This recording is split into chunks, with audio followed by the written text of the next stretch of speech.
Dans la jeune colonie de Nouvelle-France, où tout est à construire, il y a toujours beaucoup plus de travail à abattre qu'il n'y a de bras pour le faire. Les engagés et les domestiques ne sont pas assez nombreux pour suffire à la demande. La main-d'œuvre est rare et très chère. Pour résoudre ce problème, on fait donc appel dès le XVIIe siècle aux travailleurs les moins coûteux de tous les temps, les esclaves.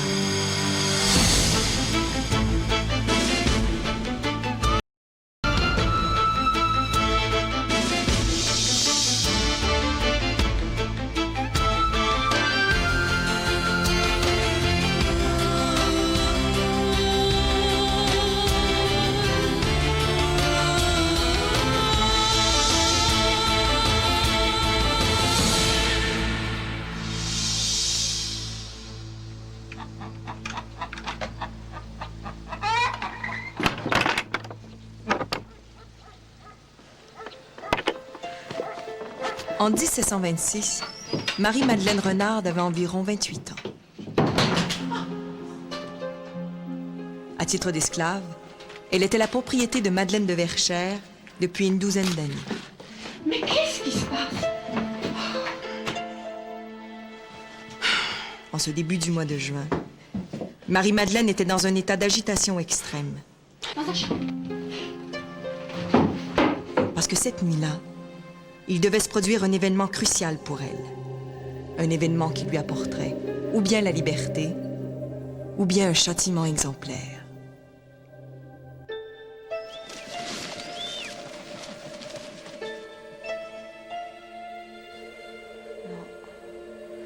Seulement le vent dans les branches.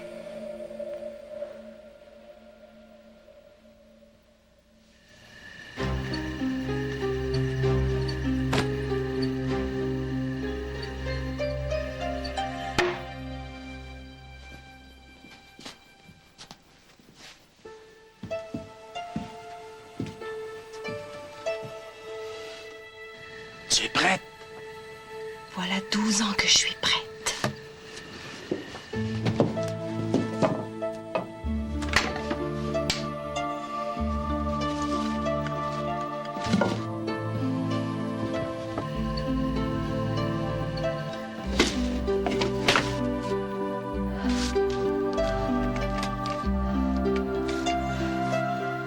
Mon ancêtre était Marie-Madeleine Renard, de la Nation des Renards. Vite, avant qu'on nous surprenne. En 1726, Pierre Chauvette d'Illagène, qui est le fils de Jean Chauvette et de Marie Prévost, qui est la fille du roi, procède à l'enlèvement de Marie-Madeleine Renard, qui était esclave de Madeleine de Verchères et de Pierre Tharieux. Ils étaient peut-être un petit peu complices pour un enlèvement arrangé un petit peu, parce qu'ils l'enlèvent en pleine nuit. Normalement, en pleine nuit, on dort. De nos jours, toute une lignée de Chauvettes doit son existence à ce couple hors du commun. D'autres esclaves, venus au Canada, ont eu également des descendants. Ils portent aujourd'hui les noms de Blondeau, Courchaine, Lavoie, Renard, Jasmin, Lafleur et Tessier, pour n'en nommer que quelques-uns. Pourtant, bien peu de gens savent qu'il y a eu des esclaves dans la vallée du Saint-Laurent.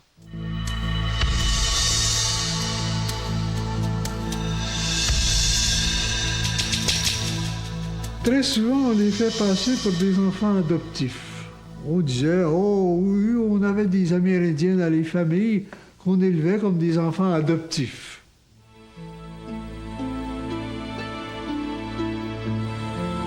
Nos historiens nationalistes ont longtemps affirmé que nous, du Canada français, nous étions différents des colonies anglaises et bien supérieurs. Or, nous avons fait la traite des fourrures d'une façon massive, comme dans les colonies américaines.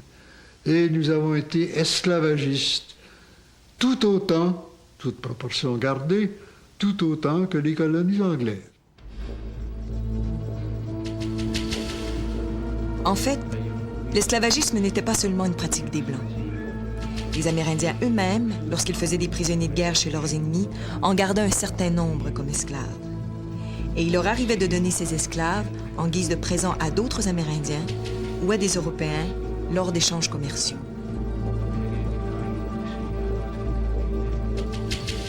Dans le pays des Grands Lacs et au-delà du Mississippi, vers l'ouest, nous avions des entrepreneurs canadiens qui faisaient la traite des fourrures. Et pour faire du commerce, il fallait commencer par la cérémonie rituelle des cadeaux. Ces présents sont souvent des esclaves. Et il arrive aussi que les Français, quand ils vendent certaines choses aux Amérindiens, préfèrent être payés en esclaves. Parce que l'esclave, c'est quand même un être utile qui va rendre service.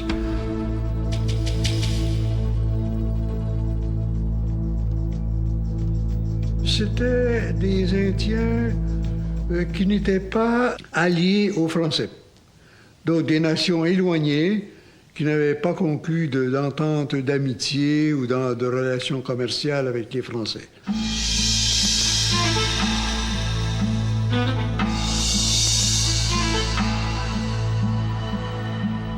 Les esclaves amérindiens, on les appelle panis parce qu'une partie de ces esclaves-là viennent de l'ouest, de la région du Missouri, et c'était une tribu qui s'appelait Pawnee, P-A-W-N-E-E.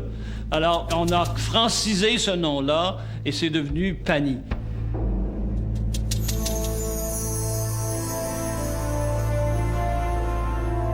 Un père disait à son enfant, ne va pas trop au soleil, tu vas devenir un pani, c'est-à-dire un peau rouge, quoi. Bon. Et pani était, paraît-il, devenu un terme général au lieu de esclave amérindien. À mesure que les explorations vers l'ouest se sont multipliées, on a pris l'habitude de ramener dans la colonie des esclaves.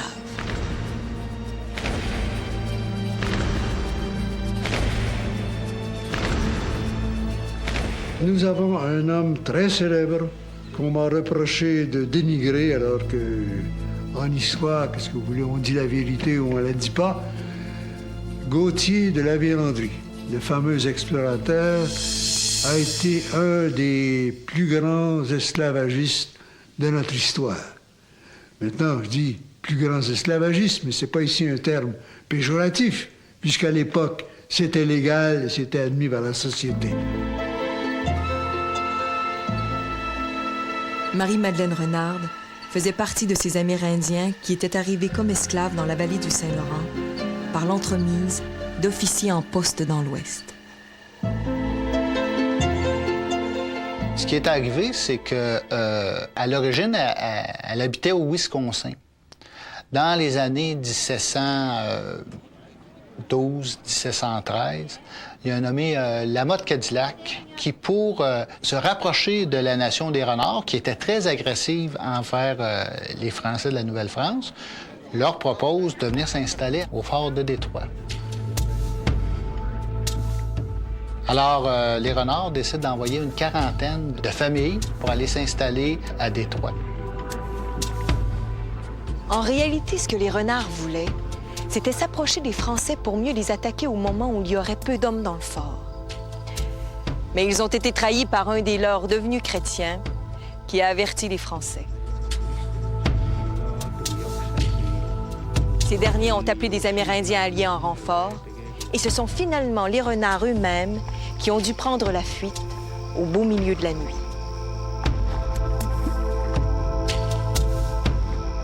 La garnison de Lamotte Cadillac arrive le lendemain, poursuivent les Renards et les mettent en pièces. En fait, ce qui arrive, c'est que la plupart du temps, on tuait les hommes et on s'emparait des femmes et des enfants qu'on ramenait comme butin de guerre. Il n'y a aucun renard qui est venu en Nouvelle-France de son plein gré.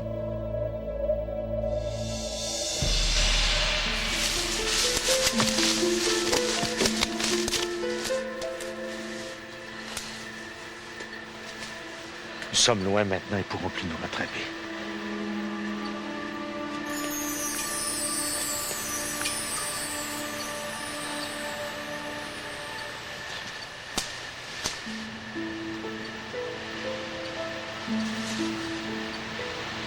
pleures-tu? C'est à cause de la forêt. Sens-tu cette bonne odeur de feuilles qui se décomposent pour nourrir la terre? Quand on m'a amené de force ici, j'avais 16 ans. Je n'avais jamais imaginé vivre en dehors de la forêt.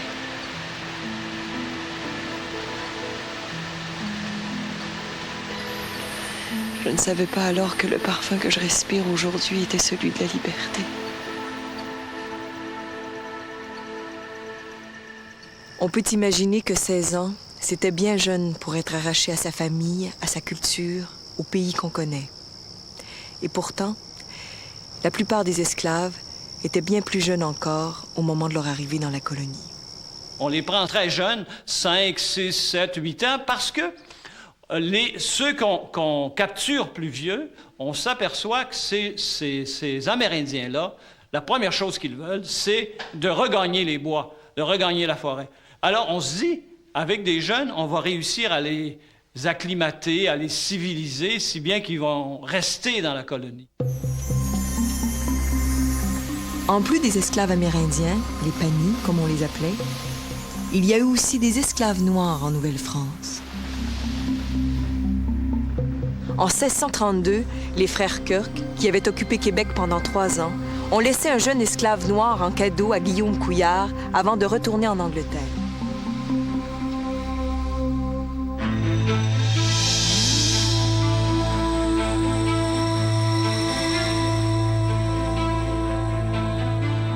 En France, les Français ont pris le goût aux produits exotiques. Par exemple, le sucre, le rhum, et j'en passe. Le café, évidemment. Et donc, on avait besoin de bras pour exploiter de vastes plantations. Et c'est comme ça, partout où la France avait une colonie, elles étaient nombreuses, je n'en citerai que 3. Il y a la Guyane française, il y a les Antilles françaises, évidemment, dont la Guadeloupe et la Martinique.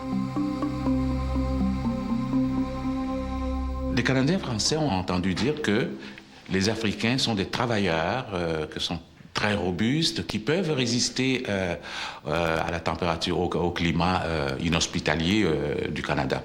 Alors c'est comme ça que les commerçants ont, avec insistance, demandé à ce qu'on fasse venir des esclaves ici. C'est l'exemple des colonies qu'on a voulu suivre ici parce qu'il ne faut pas oublier que, bon, on était quand même une colonie française et c'est pour ça que les commerçants de Montréal vont faire une demande qui va être adressée au roi Louis XIV. En 1688, François-Madeleine Ruette d'Auteuil, le procureur général du roi, a plaidé auprès de Louis XIV pour qu'il accède à la demande des Canadiens de faire venir des esclaves dans la colonie. Si on avait des Noirs, eh bien, on réglerait le problème de la cherté, de la rareté de la main-d'œuvre. Et le roi a autorisé l'envoi d'une cargaison de Noirs, même si en France, l'esclavage n'était pas admis. Mais il était admis dans les colonies françaises. Mais pour toutes sortes de raisons, cet envoi n'a pas pu avoir lieu. Il y a eu la guerre internationale qui survient, tout ça.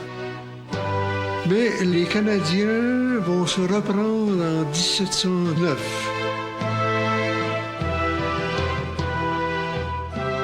Il y a eu à ce moment-là une liste de 200 habitants intéressés à acquérir des esclaves. Cette fois, c'est à cause de la mauvaise situation financière de la Compagnie des Indes occidentales que l'envoi ne s'est pas fait. Alors finalement, les esclaves sont toujours entrés au compte-gouttes en Nouvelle-France.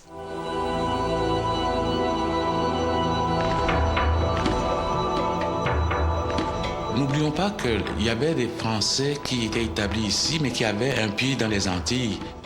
Donc ils pouvaient acheter aussi des esclaves dans les colonies et les amener ici.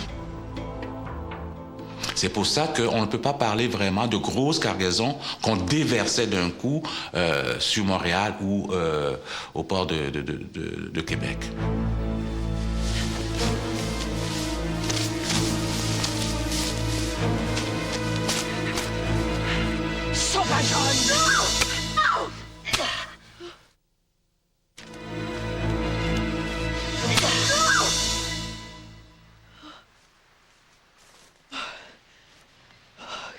méchante femme.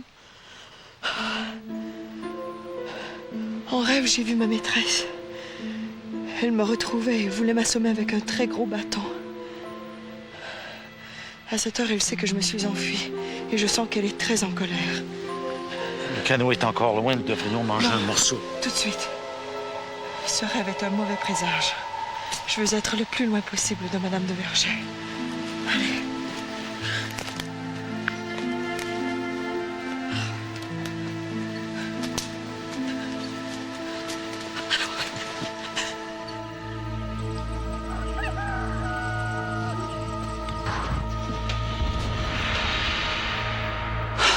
Bougre de sauvageonne. Elle l'a roussé. Tous ceux qui connaissaient Madeleine de Verchères et Pierre Tarieux, autrement dit leur famille, ont dû se sentir très menacés, puisque dans d'autres familles de seigneurs, il y avait aussi des esclaves.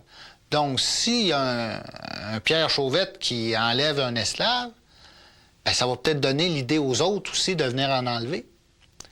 Donc, d'un côté, eux ne devaient pas être très, très heureux.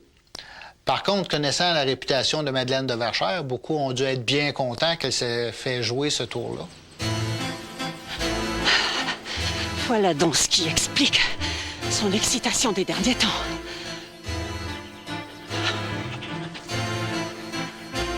Elle préparait son coup.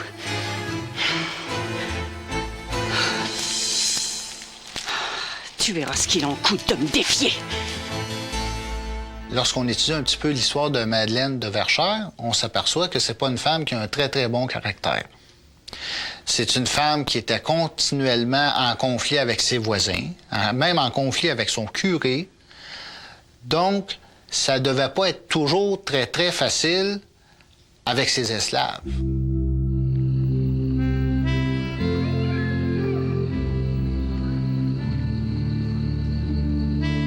Lorsqu'on pense à esclaves, on pense à des séries comme Racine, par exemple. On pense aux Noirs, aux États-Unis, qui sont dans des grandes plantations de coton ou d'agriculture, puis qui en crèvent pratiquement. On pense aux Antilles. Dans le cas de l'esclavage en Nouvelle-France, c'était un esclavage qui était plutôt un esclavage d'aide ménagère.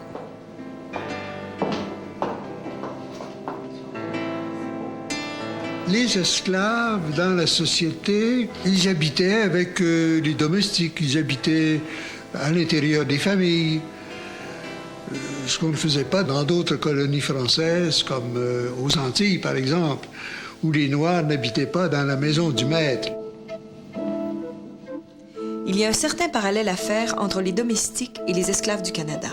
Plusieurs domestiques travaillaient pour un salaire. Mais d'autres étaient des enfants de familles pauvres, recueillis par des habitants mieux nantis qui leur fournissaient le gîte et le couvert en échange de leur travail. Une fois devenus adultes, ces domestiques recevaient pour tout salaire une récompense, c'est-à-dire un habit neuf, une vache ou un cochon, par exemple. Aussi bien dire qu'ils avaient travaillé gratuitement. D'ailleurs, esclaves et domestiques exécutaient à peu près les mêmes tâches. Les femmes travaillaient toujours à la maison, toujours, prennent soin des enfants. On a déjà vu d'ailleurs des esclaves allaiter les enfants de leur maître. Quant aux hommes, ils vont dans le bois, ils font des travaux manuels, surtout la menuiserie. Chez les Panis, il y en a quelques-uns qui vont être canotiers. C'est-à-dire qu'ils vont s'engager pour la traite de l'Ouest avec la permission de leur maître. L'esclave, à l'époque, tout ce qu'il gagnait revenait au maître.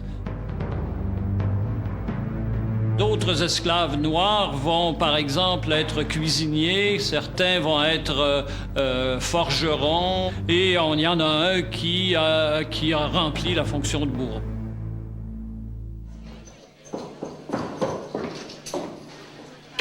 Dans la ville, puisque c'est là surtout qu'on les retrouve, dans la ville, ils sont quand même assez libres. Donc, ils peuvent même aller au cabaret s'ils ont un peu de sous, si leur maître leur donne un peu de sous. Mais il reste qu'ils appartiennent à un maître. Et ça, pour le restant de leur jour. Le domestique, lui, et est engagé à contrat pour une durée déterminée. Et ça, c'est la différence entre un domestique et un esclave.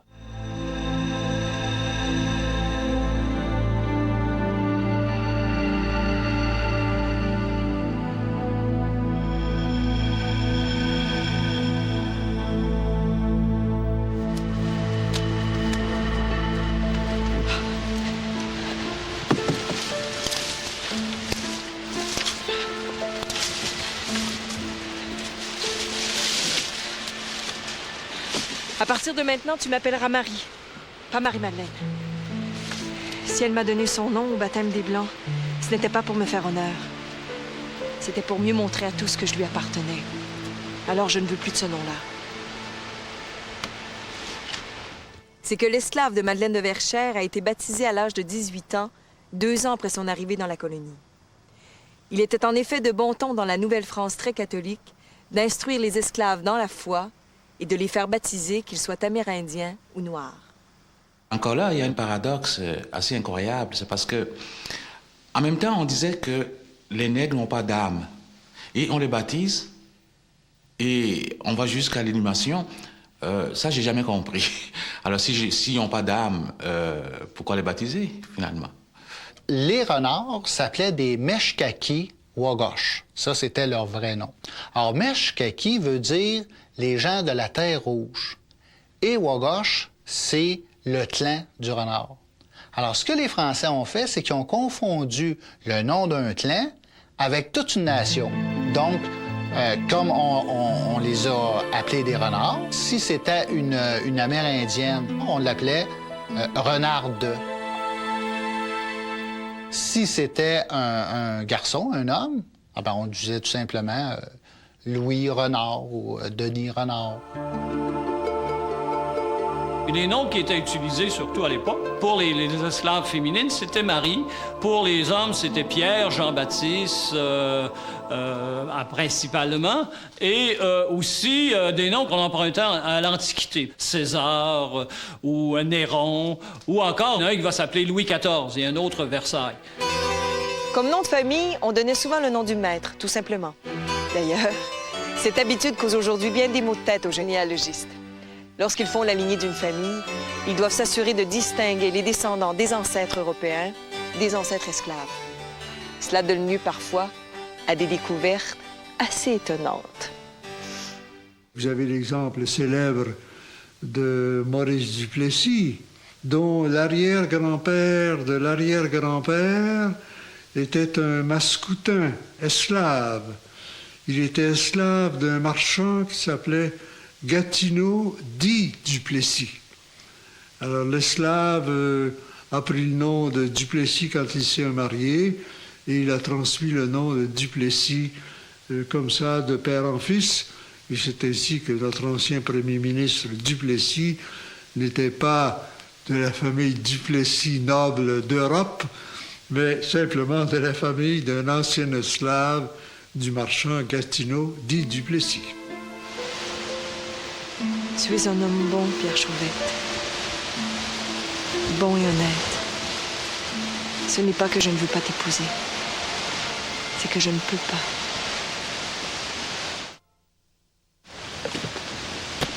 Tu me demandes de t'épouser.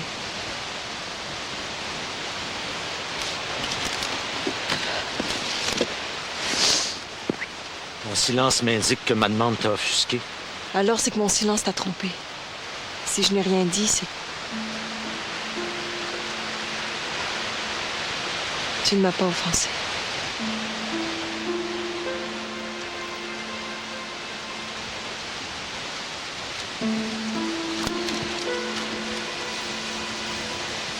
Tu es un homme bon, Pierre Chauvette. Bon et honnête. Je l'ai tout de suite compris quand je t'ai vu chez le marchand la première fois. Ce n'est pas que je ne veux pas t'épouser. C'est que je ne peux pas. Contrairement à toi, je ne suis pas libre. Je suis une esclave en fuite. C'est très différent. Si je t'épouse, nous aurons des enfants et ces enfants seront ceux d'une esclave en fuite. Si on me rattrape, mes enfants seront esclaves. Ça jamais. Je me suis fait la promesse que je n'aurai jamais d'enfants. Jamais.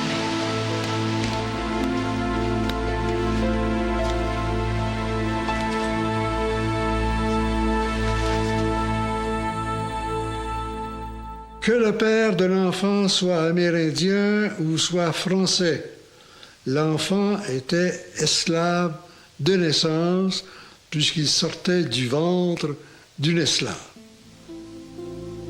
De sorte que ça a pu, comme ça, augmenter la population esclave que nous avions chez nous.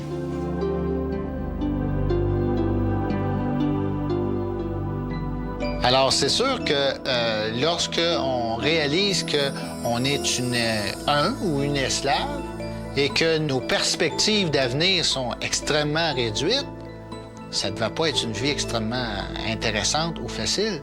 Ça peut arriver que des esclaves soient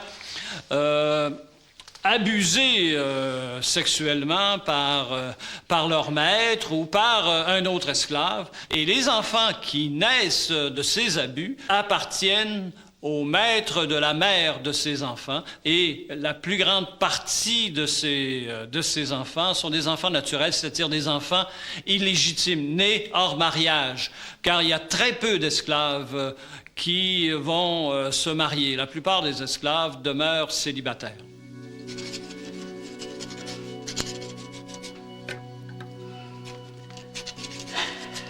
Madeleine de Verchères a fait appel à la milice pour qu'on lui ramène la fugitive. L'épouse du seigneur de la Pérade était dans son droit, puisque l'esclavage était légal en Nouvelle-France depuis 1709, suite à une ordonnance de l'intendant Rodeau. Mais déjà, en 1685, Louis XIV avait émis un édit qu'on a appelé le Code noir, qui définissait l'état et la condition des esclaves.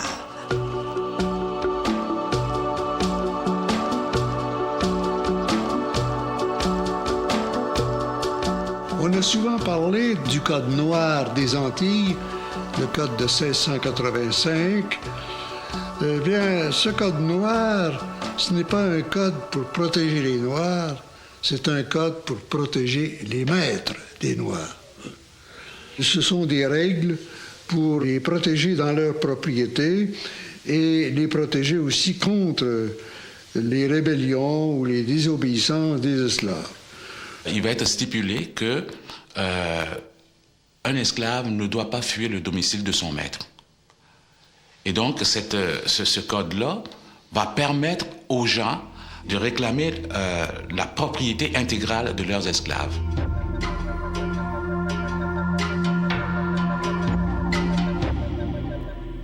Il faut dire que les esclaves étaient considérés comme des biens meubles, comme des animaux par exemple. Ils ne bénéficiaient d'aucun droit civil et dans les inventaires après décès, ils étaient mentionnés parmi les biens du maître entre une chaise et une huche à pain. Ou encore, on indiquait un esclave valant 500 livres à côté d'une vache au poil roux qui en valait 300.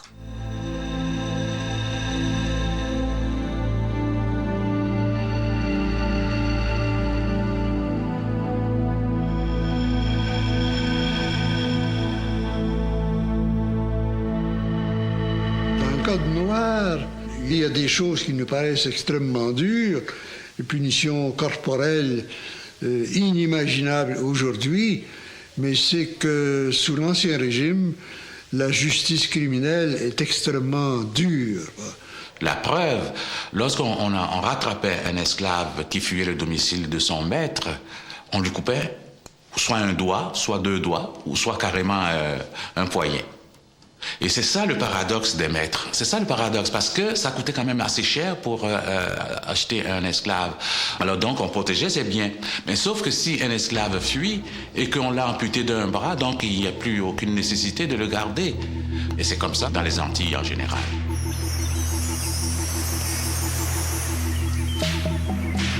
On peut supposer que les esclaves étaient parfois maltraités. Mais c'était probablement beaucoup moins fréquent au Canada que dans les Antilles. En Nouvelle-France, en tout cas, on s'attend à ce que les maîtres les traitent bien. D'ailleurs, si vous faites l'acquisition d'une belle voiture, vous ne donnerez pas de coup de pied dedans. Hein? Vous prendrez soin de votre voiture. Eh bien, vous achetez un esclave, il vous a coûté de l'argent, vous allez donc en avoir soin. Hein? Mais la colère d'un maître était parfois plus forte que sa raison. De leur côté, certains esclaves ayant subi de mauvais traitements ont eu l'audace de poursuivre leur maître devant les tribunaux.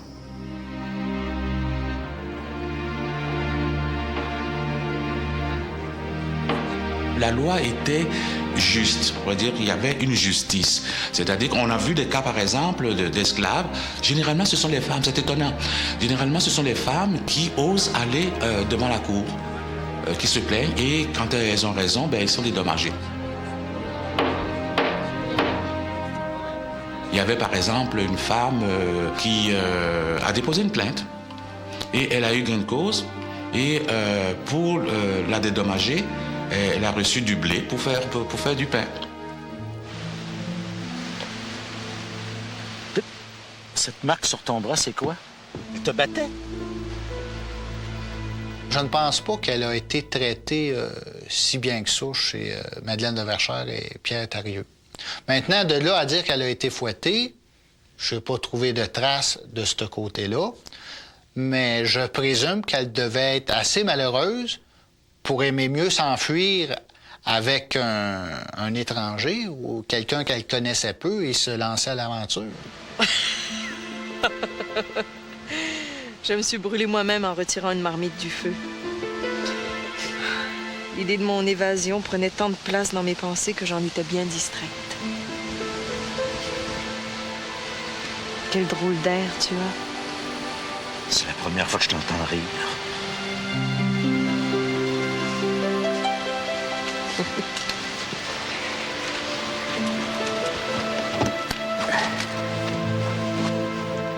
Lors de certains procès, il est arrivé qu'on fasse allusion au propriétaire de Marie-Madeleine Renard.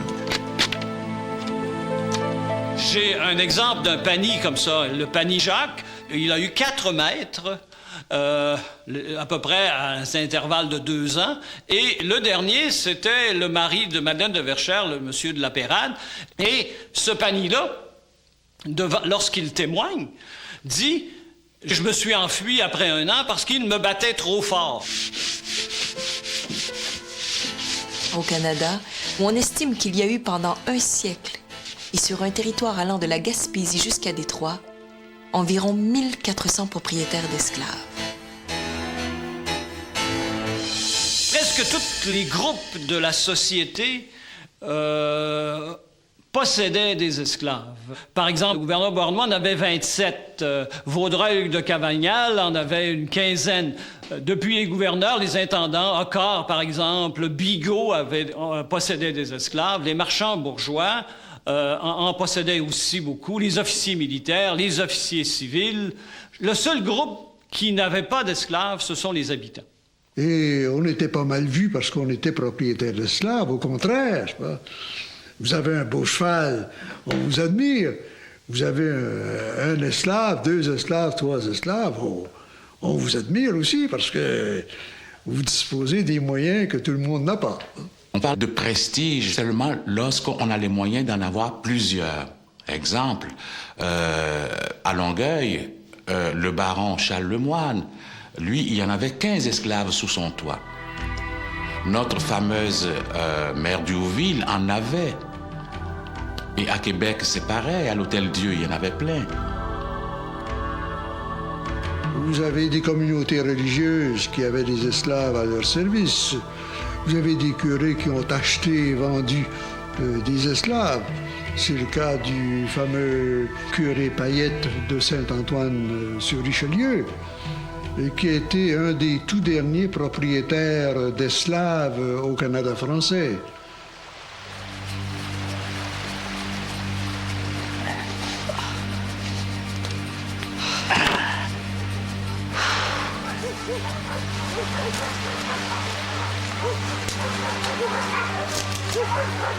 La milice.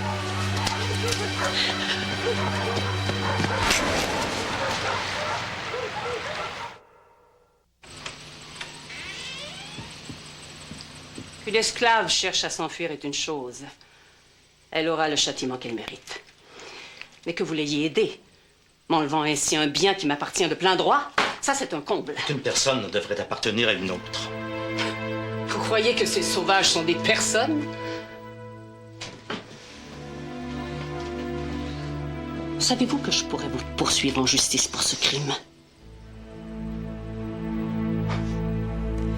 Certains esclaves, comme Marie-Madeleine Renard, et même certains domestiques, n'étaient pas très heureux de leur sort et cherchaient à fuir la maison de leur maître. Pour cela, ils pouvaient être condamnés à l'amende, au carcan, au fouet et même à être marqués au fer rouge. Il faut dire qu'à l'époque, les châtiments étaient durs et exemplaires pour tous les habitants, qu'ils soient libres ou esclaves. Tous avaient envie de fuir. Faudrait-il savoir où aller pour ne pas se faire attraper? Marie-Joseph Angélique est un exemple typique d'esclave qui veut fuir le domicile du maître. Marie-Joseph Angélique, qui était donc la propriété de Francheville, sur la rue Saint-Paul ici, qu'aujourd'hui on appelle le Vieux-Montréal, elle a entendu dire que sa maîtresse voulait la vendre. Et puis avec son amant, qui s'appelait Claude Thibault, ils ont décidé de fuir Montréal. Et ils sont partis. Marie-Joseph Angélique a été rattrapée et on l'a accusée d'avoir allumé un incendie qui avait fait des ravages à Montréal. Elle a été reconnue coupable et condamnée à mort. Sa pendaison a été faite sur la place publique. Son corps placé sur un bûcher.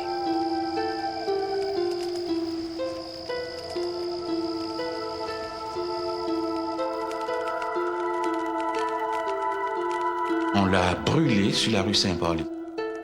Il y avait une rivière qui s'appelle la rivière Saint-Pierre.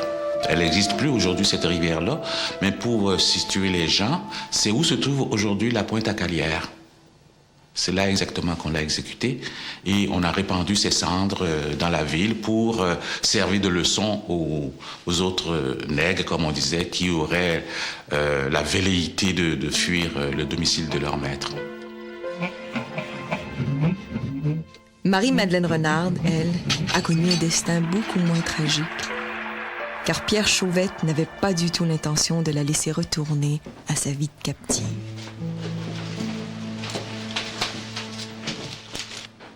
Vous m'en offrez le double? Oui. C'est un excellent prix pour une esclave aussi peu fiable. Vous êtes un homme singulier, monsieur Chauvette.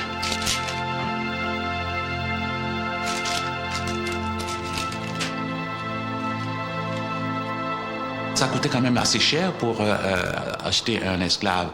Pour vous donner un ordre de grandeur, un esclave, un jeune, par exemple, robuste, en pleine forme, et qu'on sait qu'on peut, par exemple, le faire travailler, je sais pas moi, 14, 16 heures par jour, évidemment, il coûte plus cher. Il coûte autour de 1200, 1100. 1000 livres, ça représente quoi? Eh bien, 1000 livres, c'est la valeur d'un bon gros bœuf de labour. Un Amérindien, qui était plus facile à obtenir parce qu'on était près des sources, tandis que les Noirs, il fallait faire venir des Antilles ou d'Afrique. Donc, un Amérindien, ça valait environ 500 livres. C'est à peu près le salaire de 2 années d'un homme de métier. Quand un maître avait déboursé une somme importante pour acquérir un esclave, il n'était pas très enclin à lui rendre sa liberté, c'est-à-dire à l'affranchir.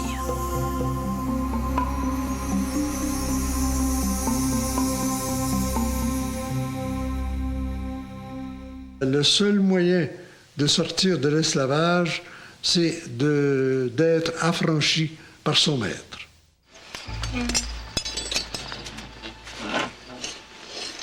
Si le propriétaire consent à passer cet acte d'affranchissement devant notaire, vous n'êtes plus esclave.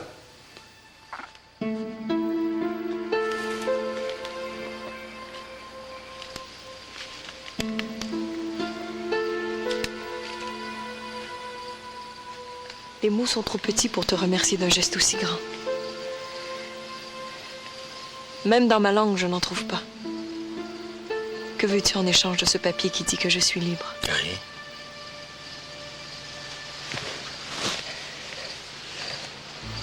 Sauf la permission de renouveler ma demande en mariage. J'accepte. Je ne pourrai jamais trouver meilleur époux que celui qui me donne ma liberté en gage de son affection.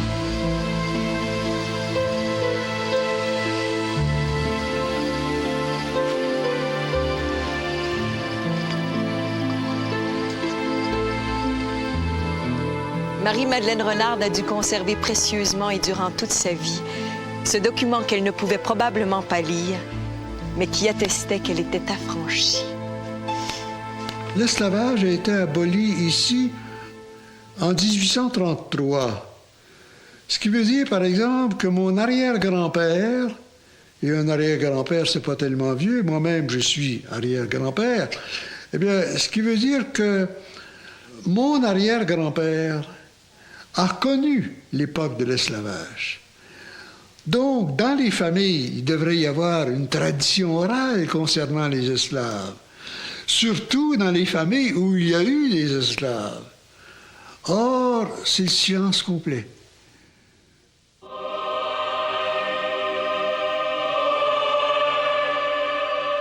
À partir du moment où le clergé lui-même possédait des esclaves, c'est malaisé de crier sur les toits qu'on possédait des esclaves.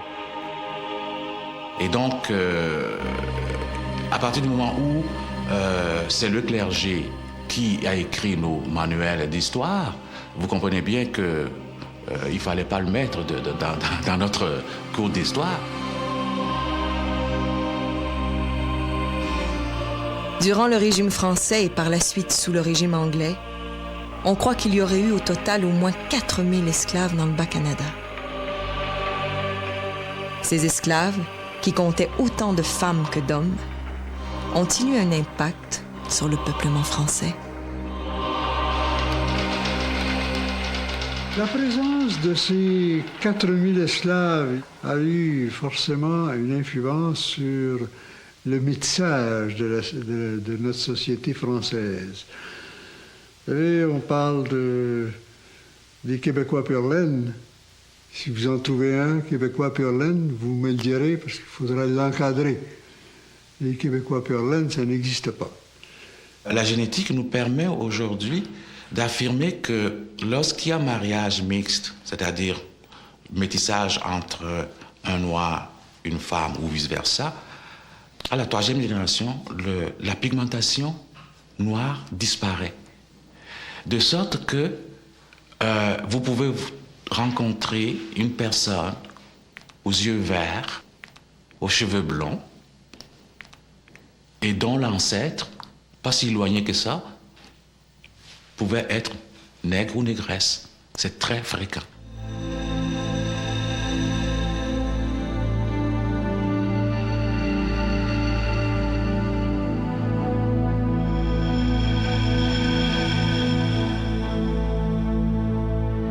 Je suis bien fier d'avoir une ancêtre telle que Marie-Madeleine Renard, descendant des renards du Wisconsin, des Outaouais. Mais je suis encore beaucoup plus fier de Pierre Chauvette dit Lagent, qui, lui, a osé enlever une esclave amérindienne pour lui sauver la vie. Et il a risqué sa vie. Il aurait pu être pendu pour ça, il aurait pu être fouetté. Elle aurait probablement été fouettée parce qu'elle s'est sauvée, à moins qu'il l'aurait enlevée. Il aurait pu toujours dire « j'ai été kidnappé ». Mais je pense qu'ils devaient ramer dans le même sens, tous les deux, pour s'en aller à Beauport. Et ils ont continué à ramer longtemps dans le même sens, puisqu'ils se sont mariés à Beauport le 7 novembre 1726 et qu'ils ont eu 4 enfants. Alors que les esclaves amérindiens mouraient en moyenne vers l'âge de 17 ans et les esclaves noirs à 25-26 ans, Marie-Madeleine Renard a vécu jusqu'à l'âge de 80 ans. Elle a donc pu, pendant un demi-siècle, profiter de sa liberté retrouvée.